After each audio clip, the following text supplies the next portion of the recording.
Hello, my name is Theo Holtweg. I'm Director of Long Range Planning for the town of Falmouth, and today I'm joined by Nathan Poor, the town manager for the town of Falmouth, and we're here to talk a little bit with you about the Route 100 project, which is question 1 on the June 14th referendum that's upcoming. We have been asked by various people several questions about the Route 100 project. What is question 1 and what improvements are being proposed?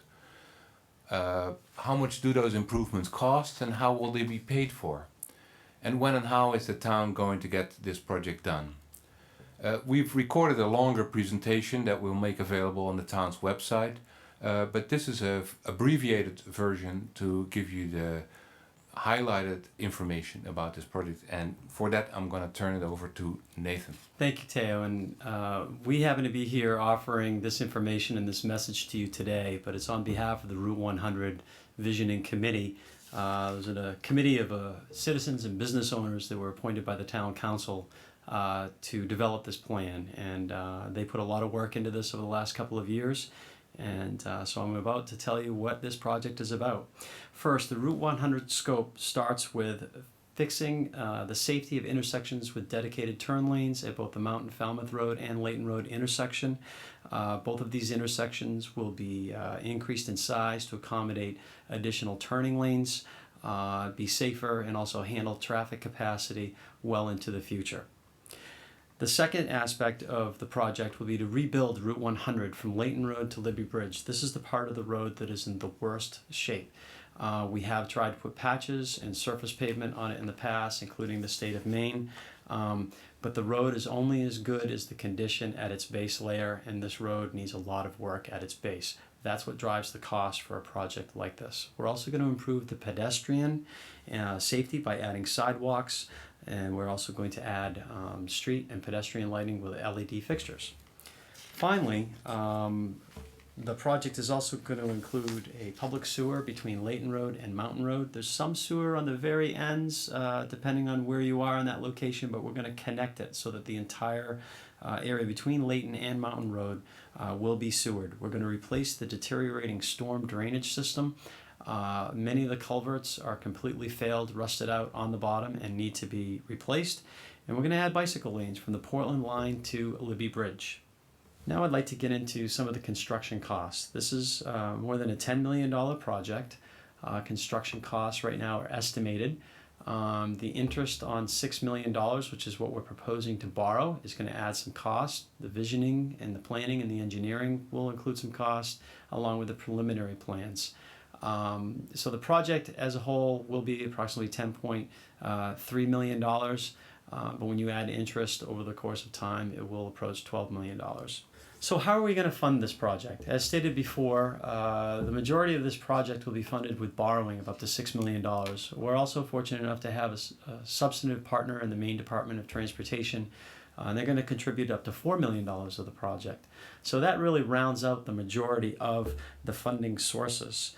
We do have some money in our TIF financing district fund balance that we're also going to put towards the project.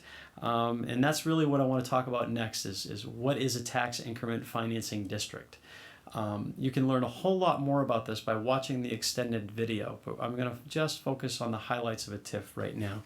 A TIF district has been established since 1998 in this area. You can have a TIF district up to 30 years. We're going to propose to the state of Maine to extend that TIF all the way out to its maximum of 30 years, which would give us 12 more years of the TIF to pay off the $6 million borrowing. The amount of property taxes that are collected in this particular geographic area, the TIF district area, is enough to pay for all of the annual debt payments to finish the project, finish paying for the project. So the project itself will not have any impact on increasing property taxes. Property taxes will be determined each year through the annual budget development process. So essentially what we're saying is in this TIF district area, this geographic area, all of the property taxes that we collect on the businesses and the residents will be used to pay for this project. And that was the intent of the creation of the TIF district back in 1998. So why are we here today? Why are we explaining this project to you? It's because you're going to make the decision whether or not this project should be funded.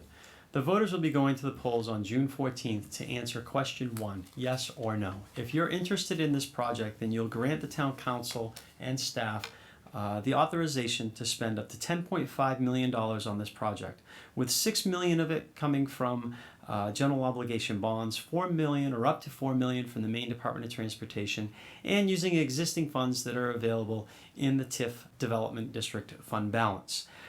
Essentially, again, this is a $10.5 million project with $6 million remaining of money that we don't currently have on hand or participants, and that $6 million will be paid off through the tax increment financing district that I just described.